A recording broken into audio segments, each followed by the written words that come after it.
Bonjour, je devais réaliser une vidéo à l'extérieur et puis il pleut.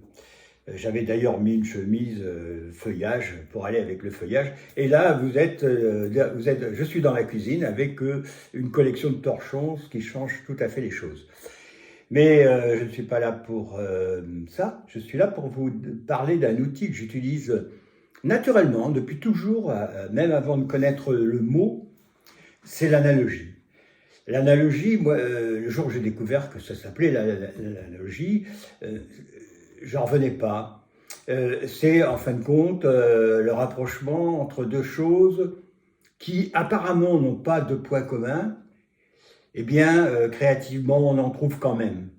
Alors bon, vous avez les analogies tout à fait classiques, hein, les humains avec les arbres, quand on a les racines, on a le tronc, on a l'arbre généalogique, etc. Voilà, tout ça, analogie facile. On emploie énormément d'analogies, d'ailleurs pour créer des comparaisons. Et ça, c'est quelque chose que j'ai toujours utilisé naïvement. Et je ne cesse de créer des analogies.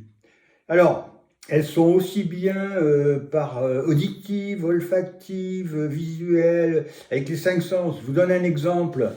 Il y a très longtemps, c'était la fête de la musique s'appelait non, la fête du livre s'appelait la fureur de lire. La fureur de lire. Excusez-moi, il y a le chien qui aboie. La fureur de lire.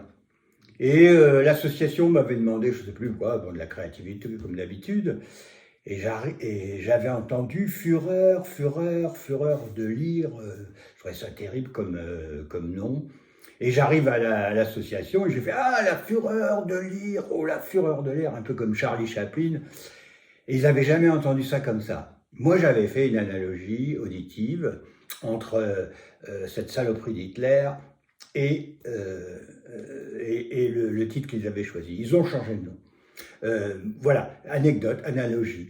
Et dernièrement, je passais à bicyclette devant un grand chantier où ils font des immeubles, et ils avaient fait une chape énorme, je ne sais pas, 100 mètres carrés à peu près, hein, de ciment, qu'ils étalaient, il était déjà étalé d'ailleurs, et il y avait beaucoup d'ouvriers, une dizaine peut-être, hein, qui maniaient je ne sais pas comment on appelle ça, mais une sorte d'énorme ponceuse, hein, qui glissait toute seule sur le ciment frais pour légaliser. Ça m'a fait tout de suite, par analogie, penser aux derviches tourneurs, parce que les gars, ils tournaient avec leur machine et tout. Eh bien, de là, je suis parti sur un exercice que je vais vous proposer samedi. Et il me plaît bien, j'espère qu'il vous plaira aussi. Mais par analogie, j'ai trouvé l'exercice, tout de suite. Enfin, tout de suite. Oui, quelques minutes après, les derviches tourneurs, là, j'ai trouvé l'exercice. Donc, c'est quelque chose qu'il faut vraiment cultiver. Si vous êtes capable d'analogie, vous aurez beaucoup d'idées. C'est rapprocher des choses qui n'ont rien à voir entre elles. Hein. Par exemple, là j'ai mon téléphone devant moi et j'ai une tasse, là, un café. Eh bien, ces deux choses-là, dans la tête d'un adulte, ça n'a rien à voir. Si, on va se dire, bah tiens, je bois souvent un café en téléphonant. Comme je l'ai fait d'ailleurs tout à l'heure. Eh bien, oui, d'accord, mais à part ça, c'est créativement, imaginativement se dire, mais quels sont les liens communs? Eh bien, j'avale peut-être le café, j'avale l'histoire du café. Ben, si je veux l'histoire du café, je vais dans mon téléphone Internet et je vais trouver. Vous voyez? C'est ça d'analogie. C'est un matériel, là c'est de la porcelaine, c'est fragile, je peux casser la tasse. Si je laisse tomber le téléphone, je peux casser. Voilà de l'analogie toute simple. Ici, je vous donne une dernière analogie. Ici, nous sommes dans un pays de vigne, hein, la Gironde là, et on cueillait enfin, au moment des vengeances, des vendanges, et non pas des vengeances. Je ne sais pas pourquoi ce lapsus.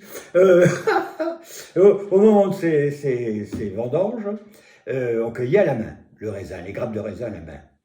Et il y a un monsieur qui a un vigneron, je crois, qui a observé que certains oiseaux venaient, quand les grappes étaient mûres, les grains de raisin étaient mûrs, venaient, se mettaient en position stationnaire devant les grappes, battaient des ailes comme ça, et ça faisait tomber les grains et ils les mangeaient.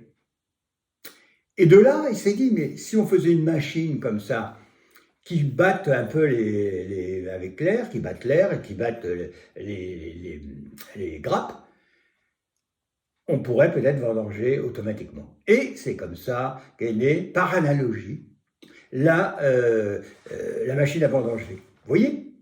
Autre, il y a plein d'inventions. Si par exemple, vous allez dans la campagne, parfois il y a des chardons, hop, ils se collent à vous. Eh bien, de là est né le velcro, etc., etc., etc. L'analogie, c'est, depuis la nuit des temps, c'est ce qui permet d'inventer de nouvelles choses, ou en fin de compte, on copie la nature, mais peu importe, c'est l'invention. Donc, j'arrête parce que je suis trop long, je vois que ma vidéo a déjà 6 minutes, c'est beaucoup pour YouTube qui va avoir du mal à l'avaler.